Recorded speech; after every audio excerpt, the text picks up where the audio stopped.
I heard my dog start barking, which, in the 5 years I'd had him, he had never barked. So that was strange. Someone banging on the door and my spouse yelling, called 911. Someone's trying to break in. Listen up, gang. Lucky Gunner has both fantastic content and great prices on ammo. Enjoy the convenience of online purchase and crazy, super fast shipping.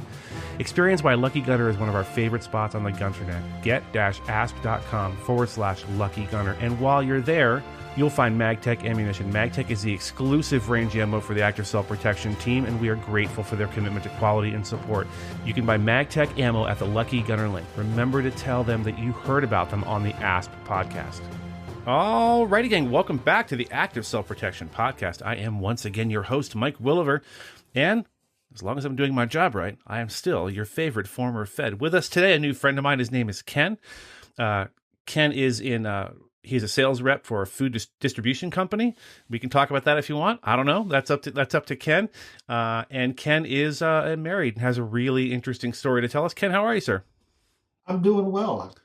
Glad to be here. How are you? I'm good. And again, I say this almost every week, but Ken's on the show because he had a story that he wasn't sure was worthy of telling to our audience. And as almost every time I get one of these emails, it is in fact worthy of telling to our audience. So that's why Ken is here. So Ken, tell us, can you give us a general idea of what part of the country you're in? Yeah, I no problem. I live in Chicago. Chicago, Illinois. Okay. So not the most, not to paint with broad brushes, but not the most gun-friendly community as far as the local government and state government goes. But Ken, his story happened in his home. Can I ask, getting ahead of myself here a little bit, but I know there are such things as CCWs in Chicago. Do you possess one or no? I do. Okay, very good. So talk to us real quick about that. What was that process like? How long have you had it? And was it very terribly difficult? Was there a lot of roadblocks thrown up for you to obtain that CCW? No, I have to say, once Illinois finally passed CCW law, it was relatively easy to get. I got my permit with no intention of ever carrying. I had a handgun, but it was just a range toy. And Illinois also has a permit to own or purchase firearms called a FOID card, FOID card. I'd had one of those, and when they passed the CCW law, they said eventually that was going to replace the FOID. So I figured, why not? If that's where they're going and it's available, I'll go ahead and get it. But again, had no real intention of carrying at the time. It's not the only location that has this I think, intensely unconstitutional requirement to beg the government's permission to buy a gun. It's not the same. So for people who don't know the distinction, most places have a concealed carry weapon certification process that you have to get to carry a gun in public. A lot of states have constitutional carry or at least shall issue for their CCWs. Some places make you ask the government's permission before you even buy a gun, even just for your home, which I'm just hoping, Ken, I hope someone challenges that up to the level of the Supreme Court or wherever it needs to go to make that go away, because that's supremely unconstitutional, in my humble opinion. Not a constitutional expert, but I needed to know enough to do my job as a law enforcement officer, and that just drives me absolutely bananas. So talk to us about your younger life growing up. Did you grow up in a household that was particularly into self-defense or firearms or shooting or hunting or anything like that? Yeah, I wouldn't say we were into firearms for self-defense or any purposes like that. We definitely had long guns in the house. My dad had a few shotguns and rifles. Mm-hmm. He did exactly what I would tell anybody today to never do. He just stacked them up in the closet and left them there. It was a different time. We'll give your dad a pass. Yeah. 3 young boys running around in the house, and it worked. None of us ever touched them. So right. We were raised to understand them and respect them, but that was about it. I started hunting with my dad when I was in my mid-teens. Mm-hmm. And again, I had a couple of shotguns, and that was about as far as it ever went until a little bit later. So if I can dig a little bit deeper on that, you were raised to respect them. So I tell the story about my maternal grandfather. He had a veritable arsenal back in the day, just tons of really cool, at this point, antique guns, 1911s and older bolt actions. And every time I would go visit or spend the night, he would pull one of those out of the safe in the closet. it was always wrapped in a oily cloth, that this evokes all the smells and, the stuff that as a kid are so exciting. And he would make it safe and he would show it to me and let me manipulate the bolt or pull the dry fire or the trigger or whatever, so I can get that curiosity out. Is that kind of what happened with you, or you were just told, hey, don't mess with these? Yeah. The rule was you don't touch them. You don't go in Dad's closet unless Dad's there. Mm-hmm. And if you want to see them, just ask. Okay. Yeah. Perfect. He would take them out. And when I started expressing more interest, he had my grandfather's old single shot shotgun that was in terrible condition. So we made that a project. He and I restored it together. Nice. Oh, you love to hear it. That's great. What a great story. What a great memory for you as well. Now, to be clear, Ken and I both advocate, especially when there's kids in the house, that you store your firearms safely. We're not saying you should leave them in a closet unattended, but I think the best thing you can do is what Ken just said. It was just to let the kids see it, make it safe, and let them get that curiosity out of their system, because everyone knows the forbidden fruit is the most delicious. The thing that you're told don't go near it. As a kid, it's just like a Pavlovian response. Like, I want to see the thing that's forbidden. Anyway, moving on. So you told me in your email that just prior to your incident, not just prior, but prior to your incident, within a year or so, you had started taking your self-defense training seriously. So what spurred you to do that exactly? Was it any particular event, or just you thought to yourself, hey, I'm watching these ass videos, I better get prepared in event something bad happens to me? I have to say I didn't discover the videos until after the event, so I can't give you all the credit for that, but I have definitely become a huge fan since. Right on. Short story, there was an event that happened at work that nothing terrible. It just caused me to start thinking about, boy, I have this concealed carry license. Maybe I should start using it. Mm-hmm. And that was summer of 2019. And then, just around the end of the year, I just thought to myself, well, you're carrying this thing on your body every day. You should probably get a little bit better with it. So I started looking for training. Wasn't easy to find good quality training in the Chicago area without even knowing where to start. But eventually around the September, October of 2020, found some really good quality trainers in the area. And that's when I started getting serious about it. Let me give a shout out real quick to my man, John Pearson, my active self-protection instructor cohort fellow who was up in that area. A great guy. I don't have his information in front of me to give you folks, but if you're in that general vicinity of the Chicago area, look for John Pearson. He's a great instructor and eternally a student. He's always training and learning new stuff himself. So shout out to John. So when you made this decision, okay, I need to get more serious, just kind of walk us through some of the things that you did. Did you just go to a range and start shooting? You said you sought out instruction. What was that like? So I just started Googling firearms instruction, took a couple of classes, and I don't want to bag on anybody, but, it was follow the script, shoot at that target, now shoot at that target. Right. Okay, you're done. Didn't learn anything from it and wasn't really satisfied with it. Then discovered there's actually a gun range. So I live right up on the very northern edge of Chicago. Found out that there was a gun range just 2 miles from my house in the neighboring community, and started going in there and just talking to the guys behind the counter, and eventually found a couple of really good instructors that worked with the range and had their own classes. So. That's great. Sometimes it's always a crapshoot with the guys behind the counter at a gun store, at a gun range or a gun store. You just never know. I've walked into ranges in places and gotten and been reassured, okay, these guys know what they're talking about. They're going to give me good info. They're not going to try to sell me some crappy gun I don't need. What I like to do is if there's people there, I will kind of eavesdrop and listen in on what they're telling another person, especially a new person. That's a pretty good indicator of the kind of service you're going to get at a gun range or a gun store. So I'm glad to hear that you got some knowledgeable people with good intent who weren't trying to sell you some junk or give you some bad advice. There's an old Bill Burr bit about, you just got to get a shotgun, man. It's got a good spread on it. That sort of thing we want to avoid at all costs. So you got yourself some training, which I applaud, and I love that. Talk to us about the incident. This happened in your home. So talk to us about what happened, time of day, what you were doing, and just walk us through that.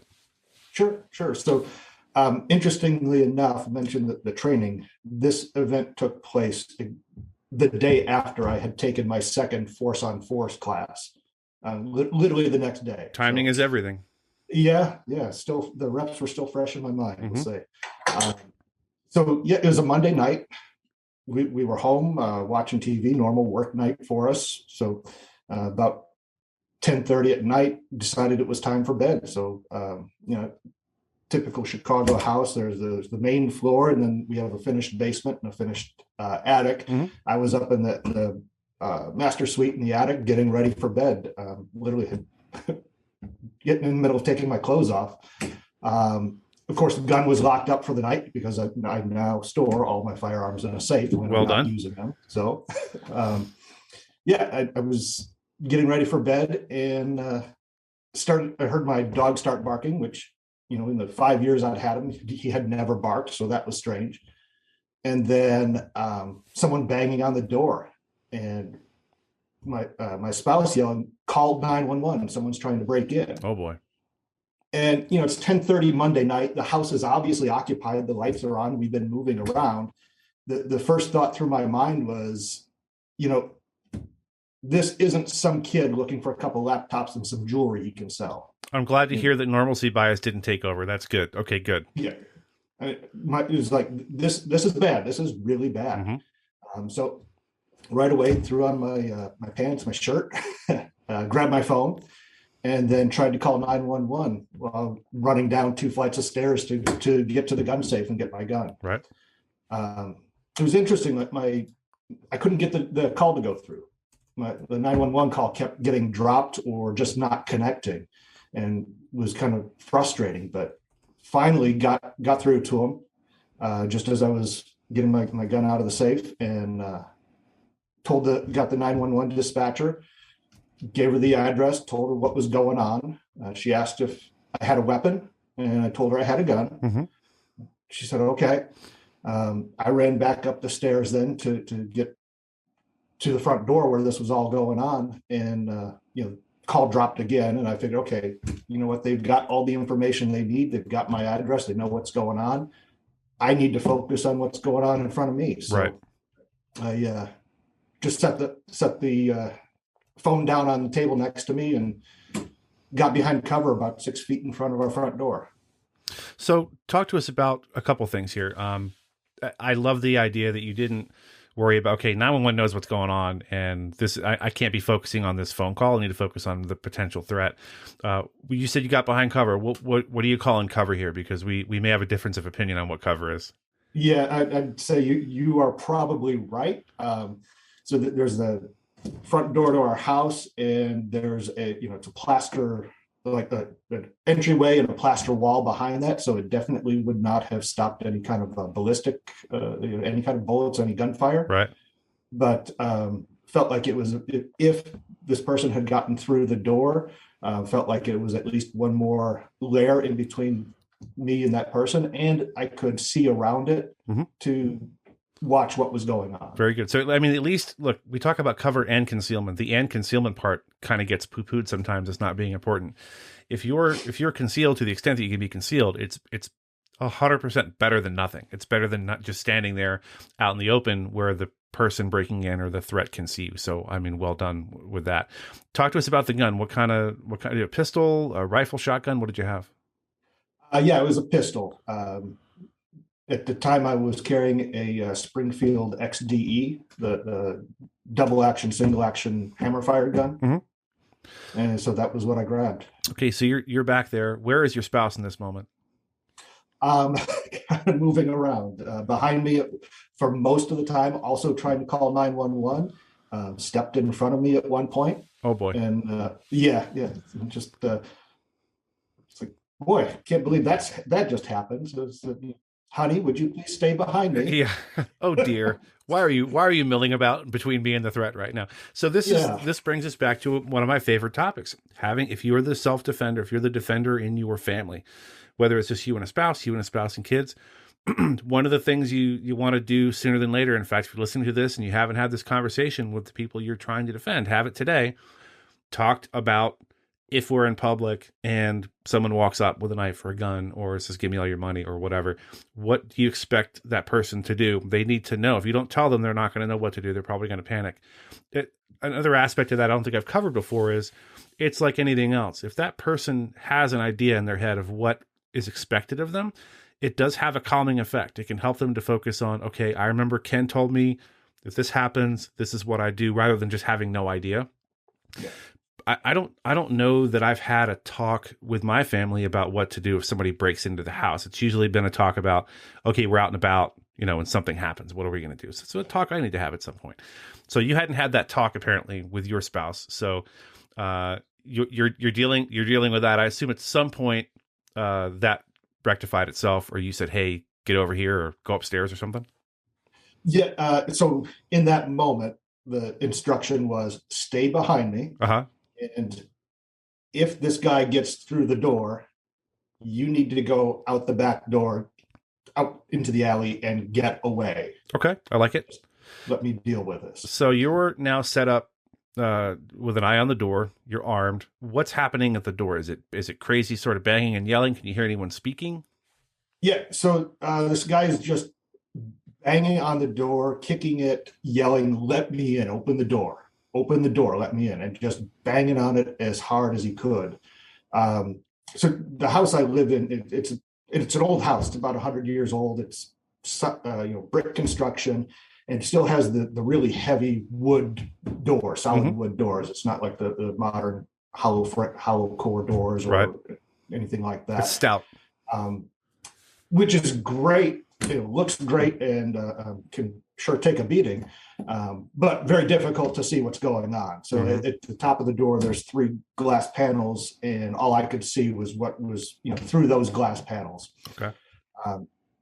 What I could see was that we also had a wooden frame storm door with the outside of it was all wooden frame, but the center panel was just one big sheet of glass, and all I could see was a piece of the frame on the top of that was hanging loose, and the rest of that door was gone.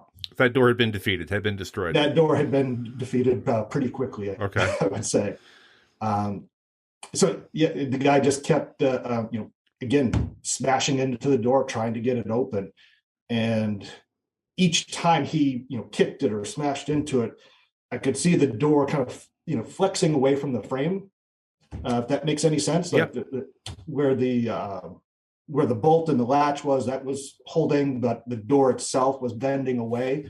And I could see the light from the porch kind of coming in around the edges. And again, just him screaming, yelling, screaming, open the door, let me in. So I assume that you've already determined you have no idea who this person is. This is not someone you know. There's no mistaking that this is someone trying to break in your house. It's funny. Normally home invaders don't demand you let them in. They just come in, that's odd. I won't skip to the end, but remind me to ask you later, does this person possibly think maybe they were at someone's house they knew? We'll talk about that later. So this is all going on. At some point he gets through the door, I take it. So he never actually made it through the door. Okay. He kept banging on it and kicking on it.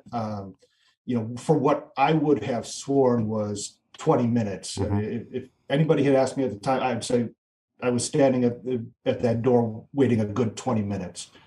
At one point, he stood up and started banging his head against the glass panels on the top. Oh boy. Yeah.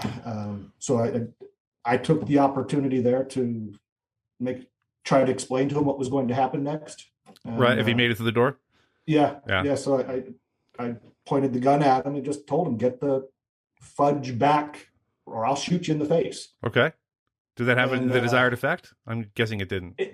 It did for a bit. It was really weird. He ducked down and he actually apologized. He said, I'm sorry, and then started getting desperate, and that lasted a few seconds before he started banging on the door again and trying to kick through it. So, spoiler alert, you come to find out down the road that he was apparently under the influence of PCP. And you wrote in the email, I didn't know it was still a thing. It is still a thing. And I have some experience with people on PCP. None of them are good. For folks who don't know, people think PCP gives you superhuman strength. It does not give you any additional strength, by the way. So don't add it to your training regimen if you're trying to get swole. PCP is not the answer. What it does do is kind of dull all of your nerve endings. You can't feel anything, quite literally. It makes your mind insane, obviously, as well. But someone under the influence of PCP, enough of it, can't feel pain, literally can't feel pain. So there was a time years ago, I was a cop in Ocean City, Maryland, a seasonal police officer, and we had a guy under the influence of PCP, not even a big guy, kind of a little guy. And it took 6 or more of us to get him into custody. He's breaking bones as he's resisting and doesn't feel a thing. And you as the non-PCP user, you're like, that's terrible. Like, how come this isn't, how come none of these pain compliance things are working?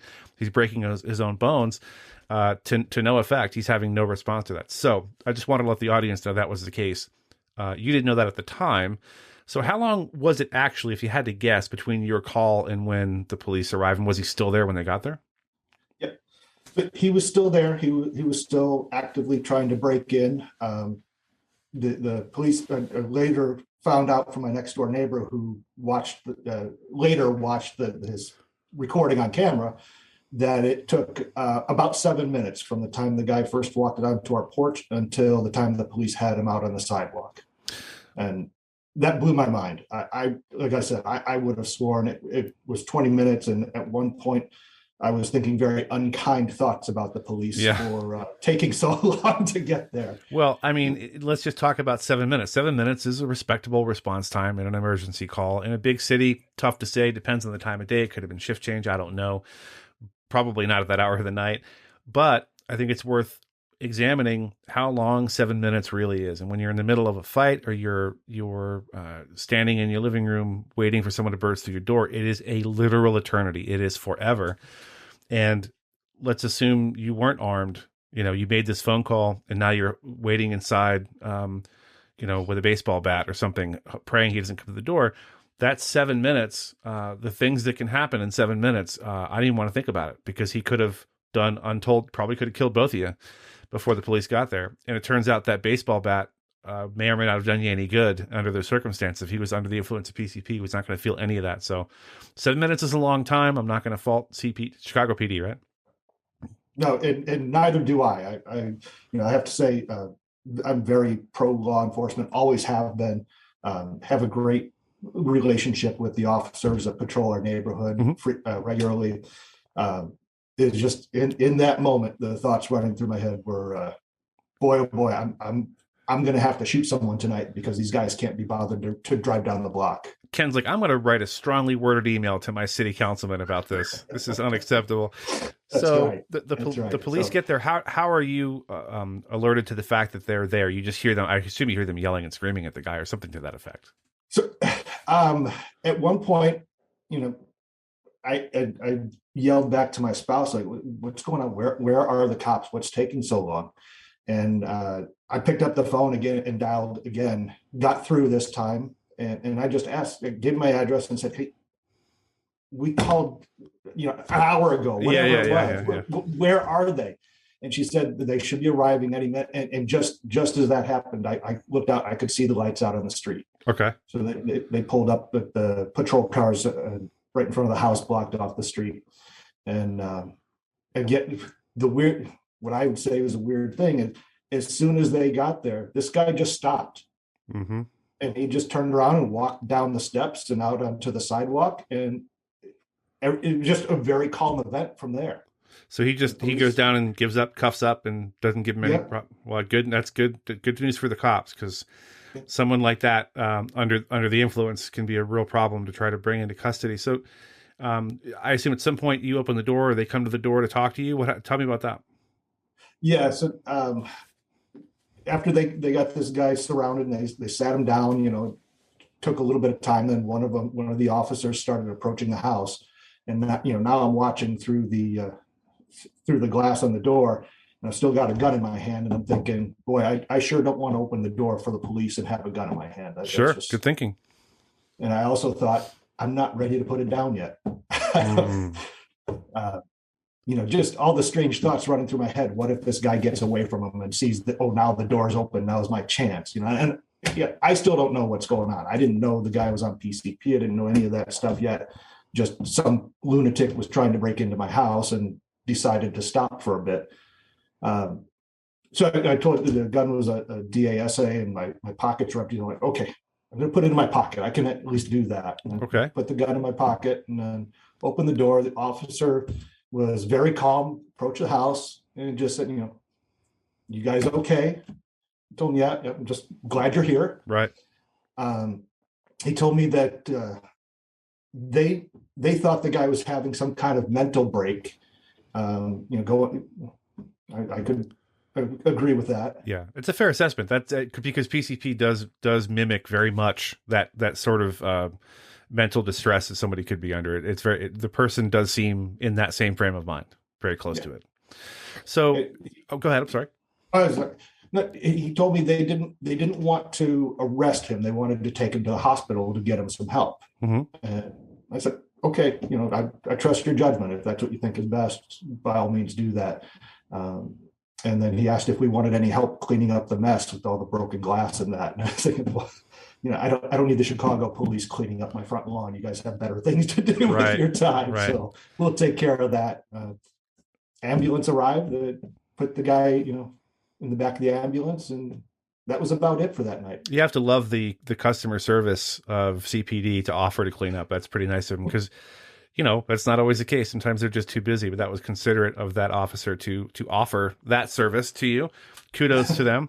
So let me ask you about the gun one more time. You had informed the dispatcher during your initial call that you were armed. She or she asked, and you answered in the affirmative.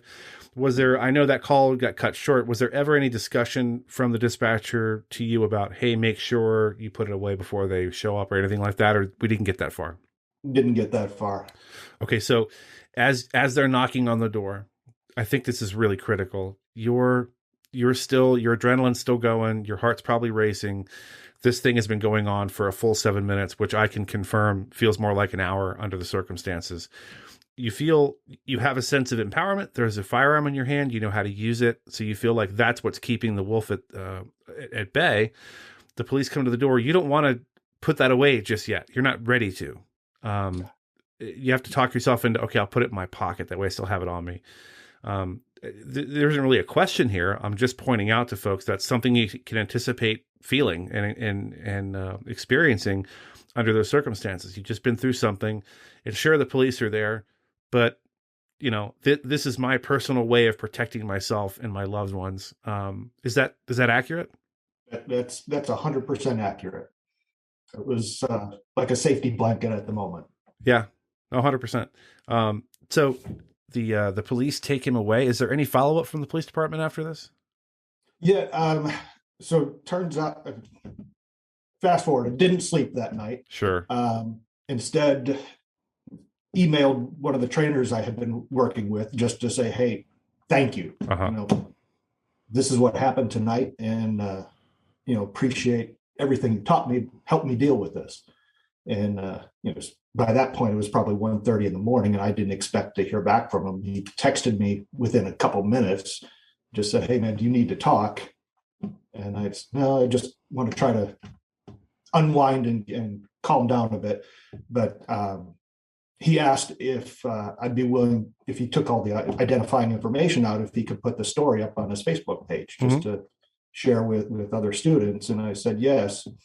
Well, turns out that one of the responding officers was also a student. Oh, no kidding. Yeah. He saw the post on Facebook and came back the next night to check on us.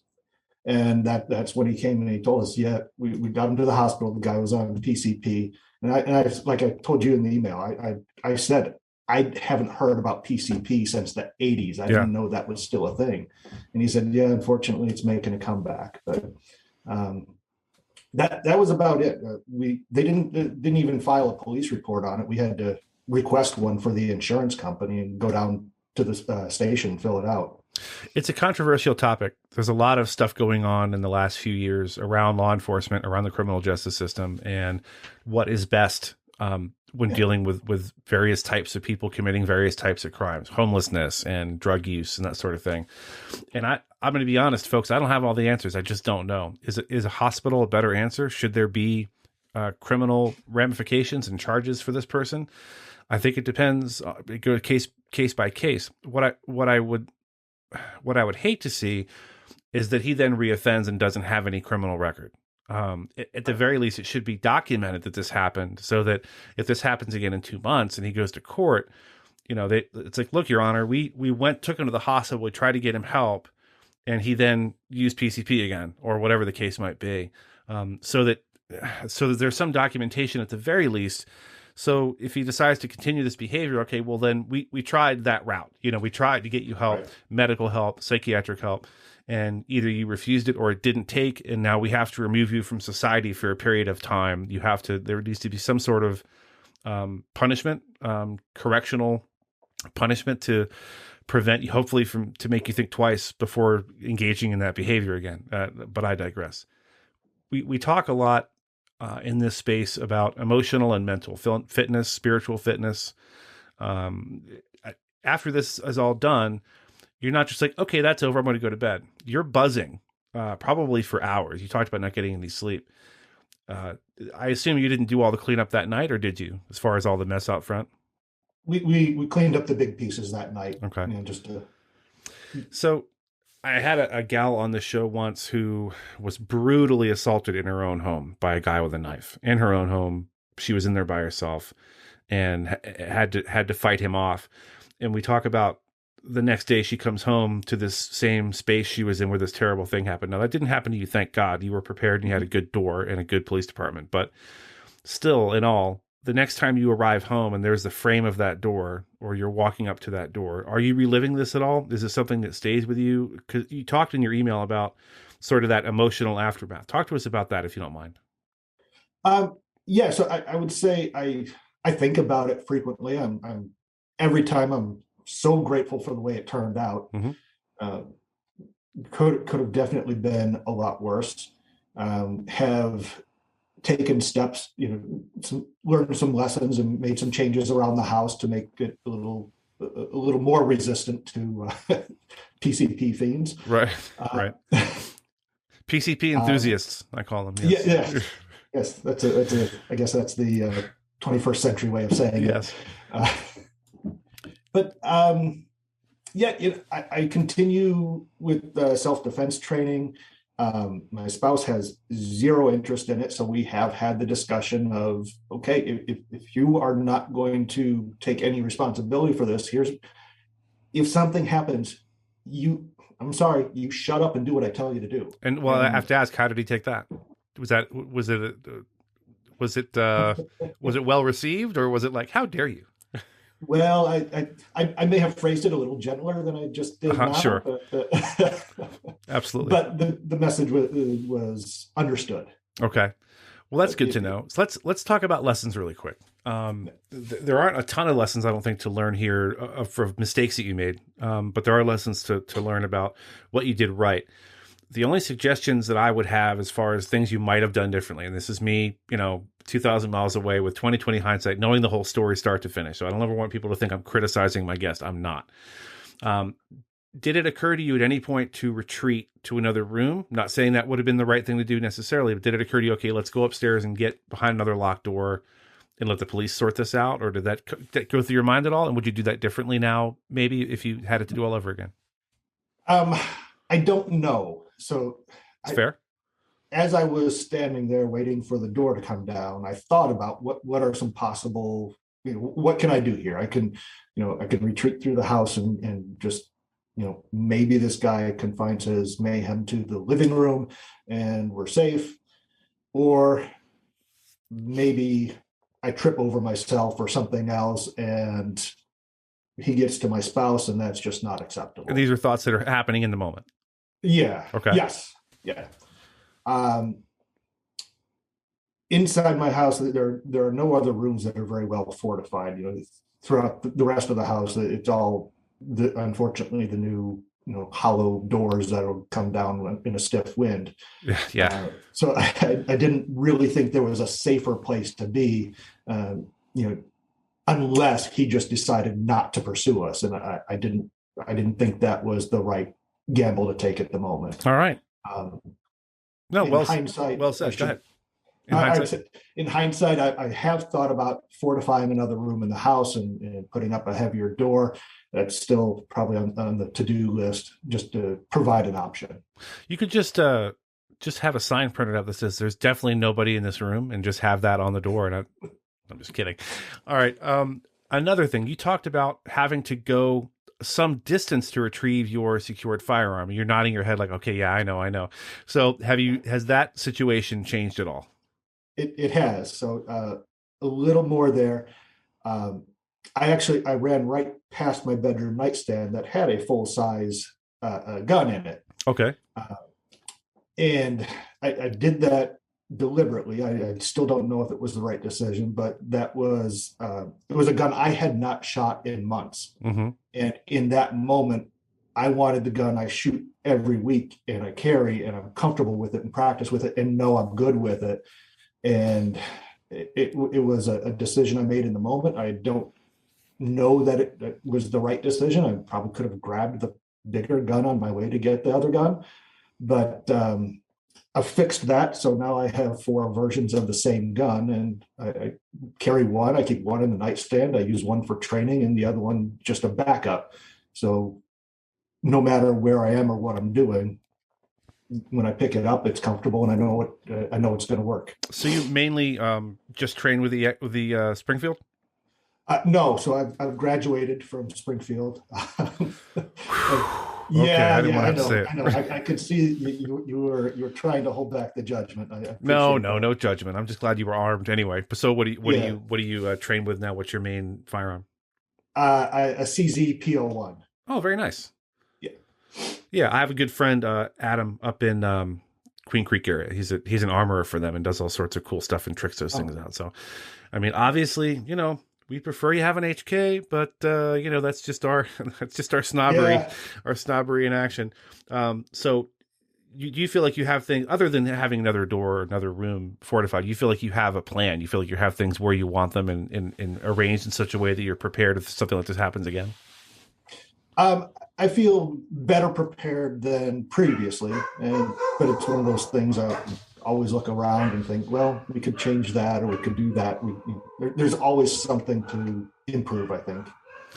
My dogs just started barking, folks. I apologize. This is out of my house. All right, so I think the bottom line is here, bad guys, anyone on PCP, do not try to break into 431 North Decatur Ave. I'm kidding, that's not his address. Maybe it is, who knows.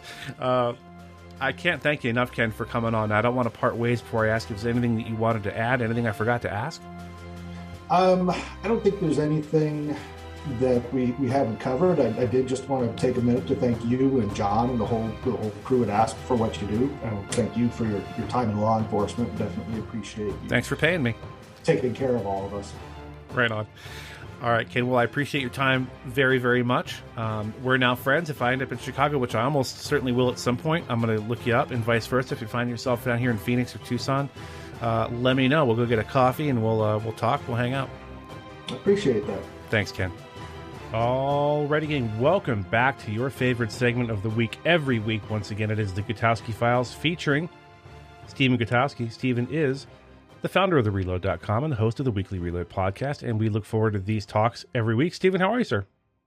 I'm doing well. How are you? I'm doing okay. The subject matter this week, spoiler alert, we're not talking about the NRA, so that's good. Not that there isn't something to talk about the NRA, but this week we are focusing on something else. There is an article.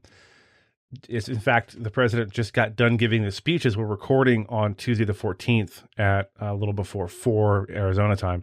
The title of the article is President Biden Announces New Executive Order on Guns. And if I understand the gist of this, it's an executive order, and the idea is he wants to expand background checks to include some private party sales or something to that effect. Steve, why don't you explain it for our listeners? Sort of.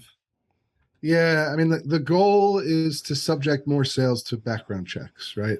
So in that sense, what you said is accurate. However, What he's trying to do essentially is to force more people to obtain federal firearms licenses. So he's directing the Attorney General to issue a guidance on this to explain that when people need to get a license before they can sell guns. And so frankly, this is actually almost identical to something that President Obama did in 2016, Mm-hmm. where they made the same sort of effort to try and convince people they needed to get FFLs if they're going to sell a certain amount of gun. Well, this is the issue. The core of the issue, right, is, well, first off, the reason they want to do this is that FFLs, federal firearms licensees, are required to conduct background checks when they sell a gun to somebody who's not an FFL, right? So that's why when you go into a gun store or you buy a gun from a dealer at a gun show who has a license, they make you go through a background check. And so the idea here is that if we can force as many people who are selling guns to obtain this license, then that will mean that more gun sales will be subject to background checks, right? So that's the concept they're getting at here. The way that the licensing system works in the United States right now is that you need a license. We regulate commercial sales of firearms, right? We don't, at the federal level, we don't regulate private sales of firearms. Used guns on the secondary market, you sell a gun to a friend in your own state, that's not regulated.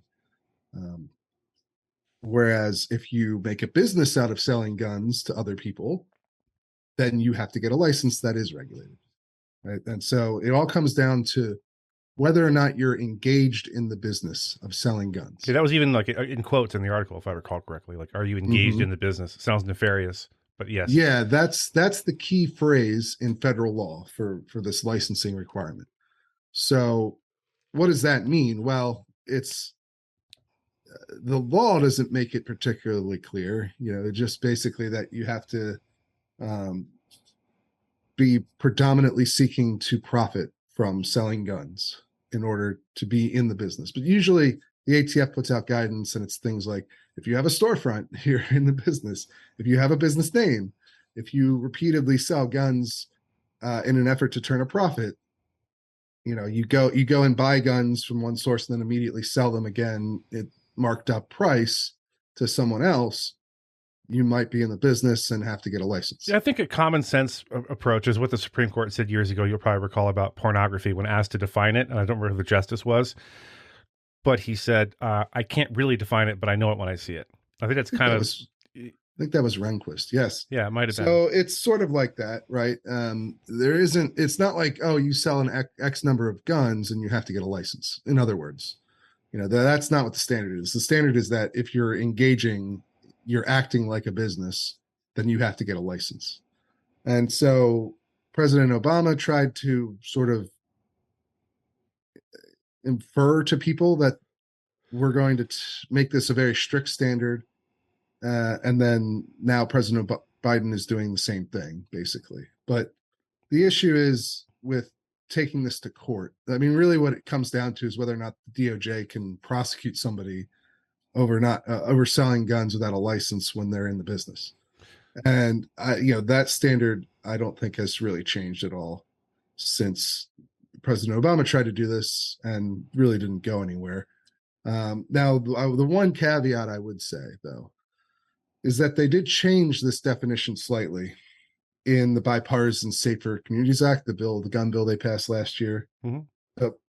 Before, there was a requirement for the person who's selling guns to try that they're mainly seeking to make a livelihood or profit off of the sales. So livelihood was a phrase that was in there. And now it's just predominantly seeking profit. So side hustle could now qualify potentially. It's just they changed this language slightly. It doesn't sound like much of a difference.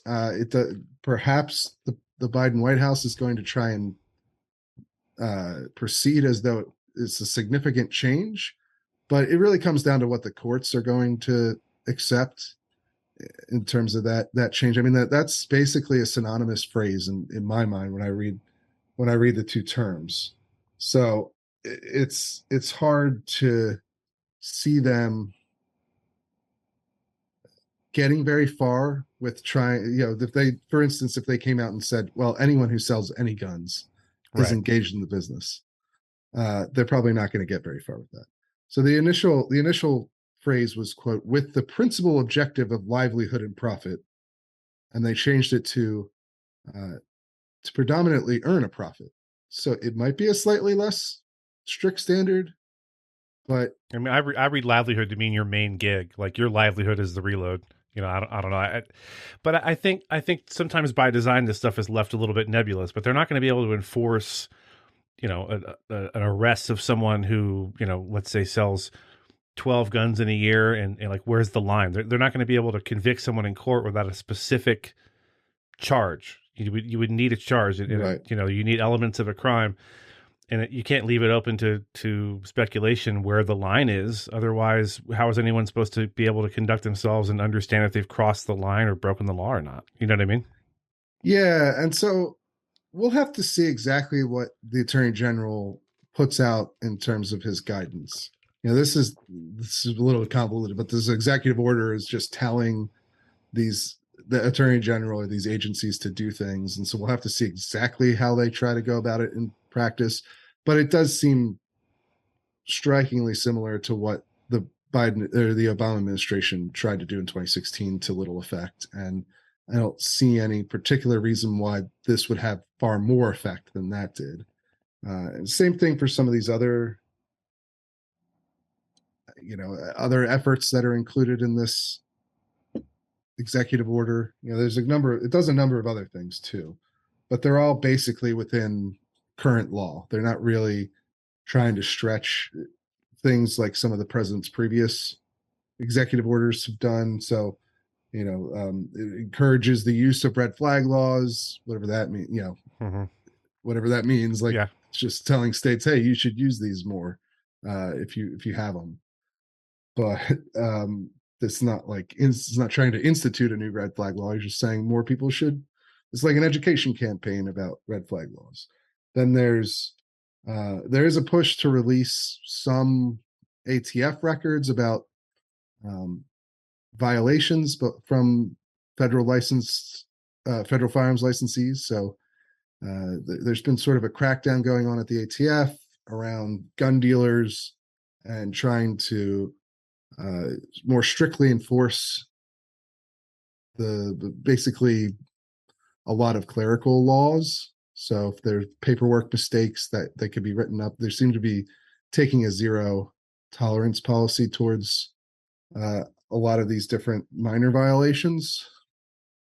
And so this also would seek to make some of those records public in a way that they haven't been before. But again, it's limited by what current law is. There are laws about what can be released and what can't. And there's a number of things along those lines. There's also the president is encouraging the Federal Trade Commission to issue a public report analyzing how gun makers market firearms, especially to minors and with the use of military imagery. So this is something that obviously a lot of gun control activists are upset about and have been upset about for a long time, is things like the JR-15. If people have heard anything about that, California's governor made a big deal about that gun and its marketing. Yeah, we think we discussed that here actually previously. Right. So, if people recall that, it's a similar idea of they don't like that guns are marketed in certain ways. This goes back as well to the Sandy Hook lawsuit, where they tried to blame the marketing of that AR for the shooting that occurred, even though there's no evidence that the shooter ever actually saw any of that marketing. But that's another thing he's trying to do, get the FTC to release a report on how gun companies market things. That's kind of the sort of actions they're trying to take are honestly mostly things that they could already do. These aren't. It's different from his previous attempts at executive actions because those were much more expansive and much more in the gray area of the law, I would say. And I think this kind of signals that he's running out of things to do on his own, to me, at least. That is our time. Do me a favor, folks. If you've made it this far, leave us a review. Just go over here on Apple, for example. Just go leave a 5-star review and say a few nice words about me. Maybe try to spell Stephen Gutowski's last name correctly. There's all sorts of things you can leave there, but just tell us what you like, what you don't like, because that really helps us out and helps us get this message and to show out to more people. Now, if you are lamenting the lack of down-the-middle, sane, sober reporting on the Second Amendment, on the NRA, on what's going on in politics around guns, do me a favor, go over to thereload.com. That's thereload.com.